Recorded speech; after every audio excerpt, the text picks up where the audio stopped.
Let's go on a little journey together, okay? Don't look at that shiner right there. Just pretend it doesn't exist. I'm always telling people that you should take photos of your garden. It's very important to do this because how do you know where you are if you don't remember where you've been, all right? So I'm going to show you a series of photos of me from my very first vegetable garden ever. Um, and this was from like 2015, right? I mean, my first vegetable garden that was mine at my own house. All right. Okay. So here I'm gonna make myself a little. Hold up. You know what? I'm just gonna get rid of myself altogether. So here I am. Look, I'm just sitting in there like a silly little goose. This one is a 4 foot by 6 foot garden bed, and it's made of pre-treated lumber, I think. And I was digging the grass out in the bottom of it. And you don't have to do that. I don't know who needs to hear this, but you don't need to remove the grass when you have that much soil depth. I could have put cardboard in the bottom of there, and that would have smothered the grass and been totally fine. But at the time, I was a baby gardener. I didn't know. So I was just taking all that sod out. So, anyhow, and then, so here I am just filling up the garden bed. I use mostly compost.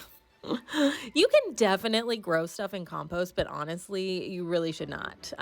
Garden soil is fine. It's not as heavy as compost. So get the majority of your garden bed should actually be just a raised bed garden soil, and then the top like 1/4 inch or whatever should be compost. That is perfectly fine. And believe it or not, this little vegetable garden, it produced a ton of vegetables. I companion planted basil, peppers, and tomatoes together. I was really kind of going for a salsa garden, you know. I didn't have a lot of space, so I was really trying to maximize it. And so this is what that looked like. And I just randomly had a Homer head hanging around. So Homie was out there trying to scare the burbs away. Because honestly, at first, I thought birds in your garden weren't a great thing. But it turns out they will help take care of pests for you. And if you just give them water, they won't really bother your vegetables that much. I mean, I water and feed my birds across the yard and they leave my stuff alone. But let me show you how this grew in. This is what it looked like later on in the season. And this is 2015. Look at that. You can barely see. I think I had to move Homie over to the right a little bit, but you can't hardly see him anymore. And I got my little dog Louie there for scale. The tomato plants grew in great. And now that I see the lumber, I realize that was not pre-treated lumber. I don't think it was. I don't remember actually. You know what? Don't listen to me about that part. I don't know. But these tomato plants were amazing and they were so prolific. I'm going to show you one of my harvests.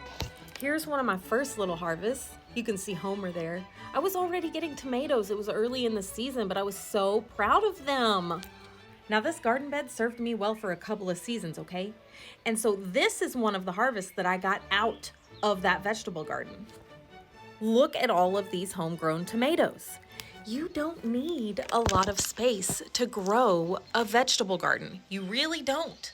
You can start in a 4 foot by 6 foot raised garden bed and then expand from there.